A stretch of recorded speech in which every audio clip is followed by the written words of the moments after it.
Assalamualaikum warahmatullahi wabarakatuh. Selamat bergabung dalam program kajian bulan suci Ramadan. Hari ini, hari ketiga di bulan suci Ramadan ini, kita akan membahas hukum puasa Ramadan. Segala puji bagi Allah Ta'ala yang tidak ada seorang pun dapat menghalangi apa yang Dia anugerahkan. Dan tidak ada pula yang mampu memberi apa yang Dia cabut. Ketaatan kepada Allah merupakan sebaik-baik bekal bagi orang-orang yang beramal. Dan ketakwaan kepadanya adalah kemuliaan nasab tertinggi bagi orang-orang yang bertakwa. Aku memujinya atas segala karunia dan anugerah yang telah dilimpahkan kepada kita. Aku bersaksi bahawa tidak ada Tuhan yang berhak disembah selain Allah semata. Tiada sekutu baginya. Dia menghancurkan golongan-golongan yang bersekutu dan memenangkan kebenaran. Aku juga bersaksi bahawa Muhammad adalah hamba dan rasulnya yang telah Allah pilih dan tetapkan.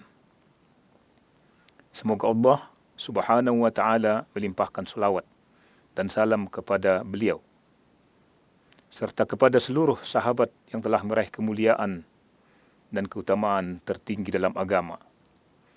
Juga kepada para tabi'in yang mengikuti mereka dengan kebaikan selama bintang masih terbit dan tenggelam. Dan semoga Allah Subhanahu wa ta'ala melimpahkan salam yang sempurna. Wahai saudara-saudaraku, sesungguhnya puasa Ramadan adalah salah satu rukun Islam dan pilarnya yang agung. Allah Ta'ala berfirman, Ya ayyuhalladzina amanu kutiba alaikumus siyamu kama kutiba alal ladzina min qablikum la'allakum tattaqun. Ayyaman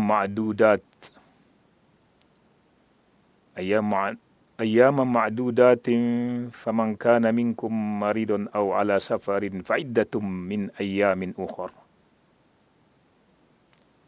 وعلى الذين يطيقونه فدية طعام مسكين فمن تطوع خيرا فهو خير له وأن تصوموا خير لكم إن كنتم تعلمون شهر رمضان الذي أنزل فيه القرآن هدى للناس وبينات من الهدى والفرقان فمن شهد منكم الشهر فليصم ومن كان مريضا أو على سفر فعدة من أيام أخرى yuridullahu bikumul yusra wa la yuridu bikumul usra wa litukmilul iddata wa litukabbirullaha ala ma hadakum wa la'allakum tashkurun. Wahai orang-orang yang beriman,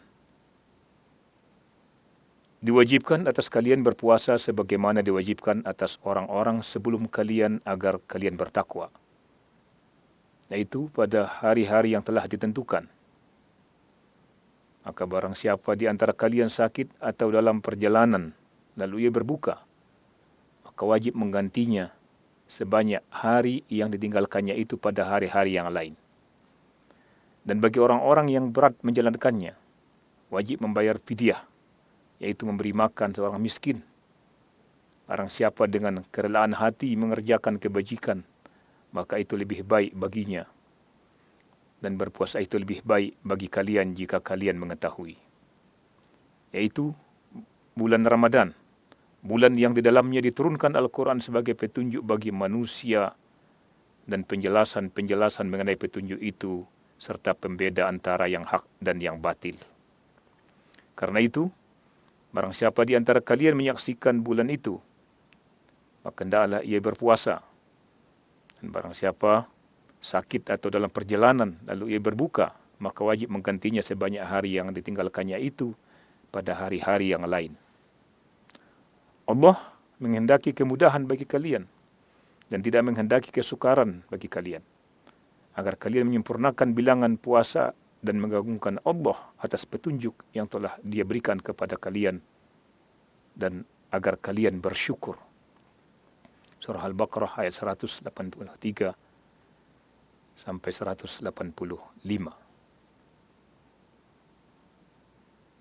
Rasulullah sallallahu alaihi wasallam bersabda, "Bunyal Islamu ala khamsin, syahadati an la ilaha illallah wa anna Muhammadan Rasulullah wa iqamis shalah wa ita'iz zakah wa hajjil bait wa shaumi Ramadan. Dan bagi riwayat Muslim, wa shaumi Ramadan wa hajjil bait. Islam dibangun di atas 5 hal.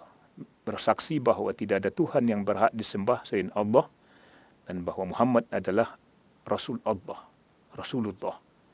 Menegakkan solat, mendirikan solat, menunaikan zakat, menunaikan haji ke Baitullah dan berpuasa Ramadan. Hadis muttafaq alaih atau hadis riwayat Bukhari dan Muslim. Dalam riwayat Imam Muslim disebutkan dan berpuasa Ramadan serta menunaikan haji ke Baitullah. Kaum muslimin telah sepakat tentang kewajiban puasa Ramadan dan hal itu merupakan perkara yang telah diketahui secara pasti dalam agama Islam. Maka barang siapa mengingkari kewajiban puasa Ramadan, ia telah kafir. Ia diminta untuk bertaubat. Jika ia bertaubat dan mengakui kewajibannya, maka diterima taubatnya. Puasa Ramadan diwajibkan pada tahun kedua Hijriah. Dan Rasulullah SAW berpuasa selama 9 tahun. Kewajiban puasa pada awalnya ditetapkan melalui 2 tahapan.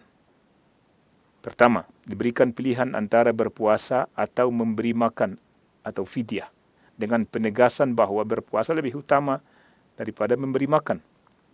Ini tahap pertama. Yang kedua, ditentukan kewajiban berpuasa secara pasti tanpa pilihan. Puasa tidak diwajibkan kecuali setelah terbukti masuknya bulan Ramadan. Karena itu, seseorang tidak boleh berpuasa sebelum masuknya bulan tersebut. Hal ini berdasarkan sabda Nabi SAW, la yataqaddamanna ahadukum Ramadan bisaumin yaumin au yaumain illa yakuna rajulun kana yasumu saumah waliyasum dalikal yaum. Janganlah salah seorang di antara kalian mendahului Ramadan dengan berpuasa sehari atau 2 hari, kecuali seseorang yang memang memiliki kebiasaan puasa, maka bolehlah ia berpuasa pada hari itu. Kita ulangi lagi maknanya, janganlah salah seorang di antara kalian mendahului Ramadan dengan berpuasa sehari atau 2 hari, kecuali seseorang yang memang memiliki kebiasaan puasa, maka bolehlah ia berpuasa pada hari itu. Hadis riwayat Bukhari. Masuknya bulan Ramadan ditetapkan dengan salah satu dari 2 cara. Pertama, dengan melihat hilal berdasarkan firman Allah Ta'ala, "Faman syahida minkum asy-syahra falyasum." Barang siapa di antara kalian menyaksikan bulan itu, maka hendaklah ia berpuasa. Dan sabda Nabi SAW, "Idza ra'aitumul hilala fasumu." Jika kalian melihat hilal, maka berpuasalah. Muttafaqun alaih. Tidak disyaratkan setiap orang melihat hilal dengan matanya sendiri. Apabila hilal terlihat oleh seseorang yang kesaksiannya sah, maka wajib berpuasa bagi seluruh kaum muslimin. Disyaratkan untuk diterimanya kesaksian atau ru'yah ini bahwa saksi tersebut balik, berakal, muslim, dan dapat dipercaya, baik dari sisi kejujuran maupun ketajaman penglihatannya. Adapun anak kecil, maka tidak ditetapkan masuknya bulan dengan kesaksiannya karena tidak dapat dipercaya. Terlebih lagi orang gila. Demikian pula orang kafir, tidak diterima kesaksiannya. Hal ini berdasarkan hadis Ibnu Abbas radhiyallahu anhuma. Beliau berkata, "Ja'a Arabi ila Nabi sallallahu alaihi wasallam faqala inni ra'aitul hilala ya'ni Ramadan." Faqala, "Atashhadu an la ilaha illallah?" Qala na'am. Qala, "Atashhadu anna Muhammadan Rasulullah?" Qala na'am. Qala, "Ya Bilal, adzin fin nas falyasumu gadan." Seorang Arab Badui datang kepada Nabi SAW lalu berkata, "Sesungguhnya aku telah melihat hilal." Maksudnya hilal Ramadan. Maka Nabi SAW bertanya, "Apakah engkau bersaksi bahawa tidak ada Tuhan yang berhak disembah selain Allah?" Ia menjawab, "Ya."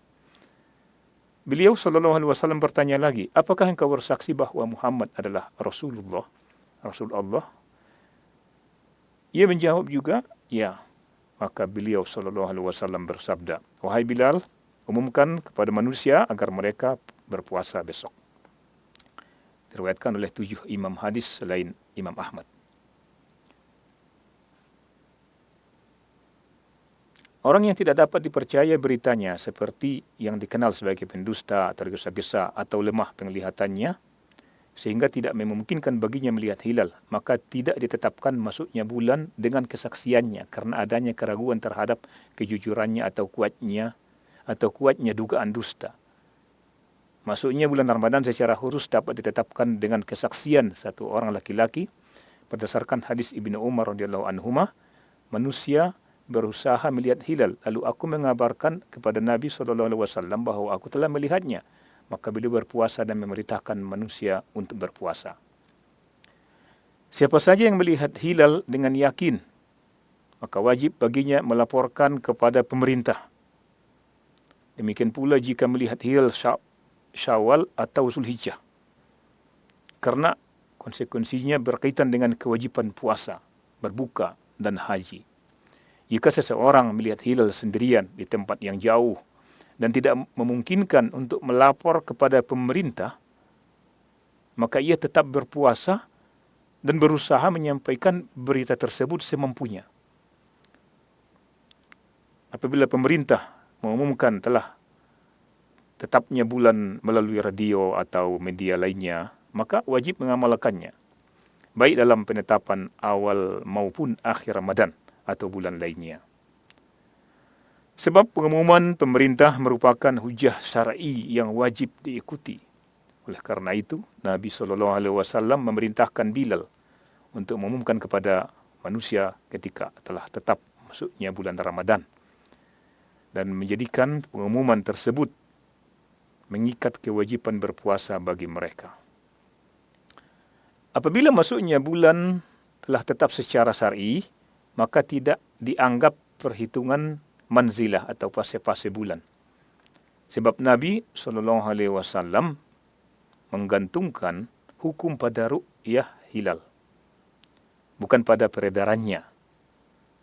Beliau SAW bersabda, "Idza ra'aitumul hilala fasumu wa idza ra'aitumuhu fa'aftiru." Apabila kalian melihat hilal maka berpuasalah, dan apabila kalian melihatnya maka berbukalah. Muttafaqun alaih. Dan beliau SAW bersabda, "Idan in syahidani musliman fasumu wa aftiru."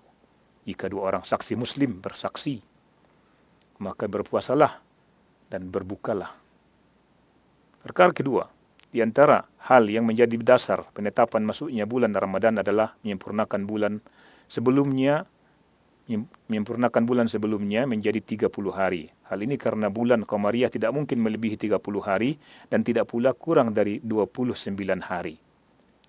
Apabila bulan sebelumnya telah genap 30 hari, maka secara syar'i ditetapkan masuknya bulan setelahnya meskipun hilal tidak terlihat. Hal ini berdasarkan sabda Nabi SAW, "Sumu li ru'yatihi wa aftiru li ru'yatihi, fa inna ghummiya 'alaikum asy-syahr fa'uddu salasin." Berpuasalah kalian karena melihat hilal, dan berbukalah karena melihatnya juga.